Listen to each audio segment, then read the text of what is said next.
Today, the defense rested in the New York criminal hush money trial where Donald Trump did not end up testifying.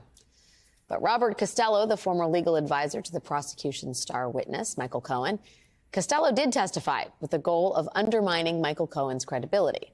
It didn't exactly work out that way. Instead, Mr. Costello ended up corroborating parts of Cohen's testimony. On May 14th, Michael Cohen testified, "I didn't trust him," meaning Bob Costello. "I believed, based upon all of our conversations, that he would immediately run back to Mr. Giuliani and that communication would be divulged to President Trump." Multiple emails read during Costello's cross-examination today confirmed exactly that, showing that Costello was indeed acting as a back channel to Trump and Giuliani, precisely as Michael Cohen claimed he was. Joining me now are Christy Greenberg, former federal prosecutor and former SDNY Criminal Division Deputy Chief, and Duncan Levin, former Assistant U.S. Attorney for the Eastern District of New York. Thank you guys both for being here tonight. There's like a lot of specific legal stuff I want to get to, but first, just on the big picture, Christy, was it a good idea to end for the defense to end with Bob Costello? It was a horrible idea. It actually helped bolster Michael Cohen's credibility. I mean, anything that makes Michael Cohen come off smelling like a rose, you have to think that's a bad idea for the defense. But these emails today, I mean, oozing with slime. I mean, Michael Cohen testified, "This guy wanted to be my lawyer, but I didn't really trust him. I thought he was just working for Donald Trump." And sure enough, we get emails today where, the emails are pretty explicit. We've got to make it appear as though we're not acting under the instruction of Rudy Giuliani or the president. Like, it's in writing. And the defense knows these emails exist. So, why in the world would you call this guy? Putting aside all of the antics that also happened in front of the jury, where he was just blatantly disrespectful, not something you would expect of a lawyer as a witness, much less somebody who held my former position at SDNY as a former federal prosecutor. It's maddening.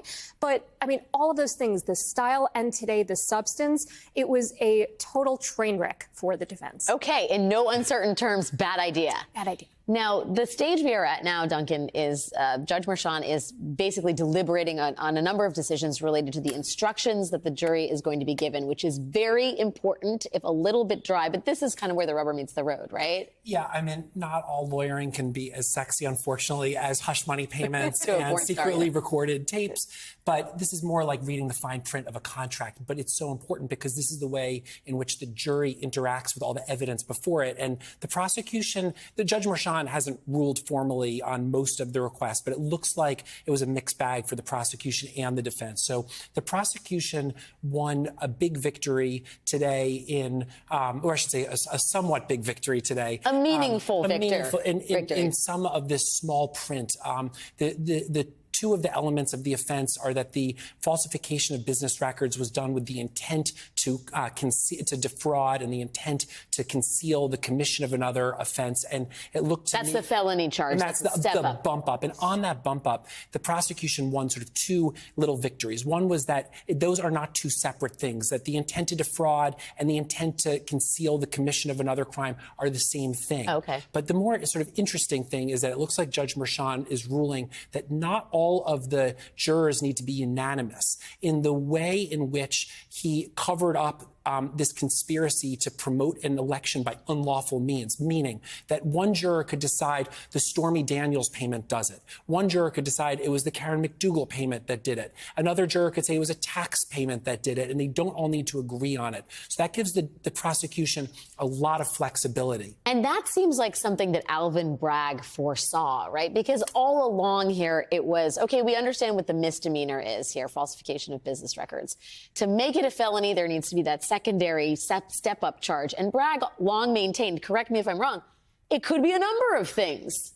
And that was not satisfying, I think, particularly to those of us in the media. It was like, well, what are the things? What is the thing that you're going to pursue? He never outlined clearly one thing, and it sounds like the judge said, that's fine. It could be a number of different things, and jurors can come to different conclusions. Yes. The one caveat, which is still, I believe, an open question, is to whether those unlawful means must be criminal, which is what the defense is arguing, versus whether it just can be unlawful, meaning it could also be civil.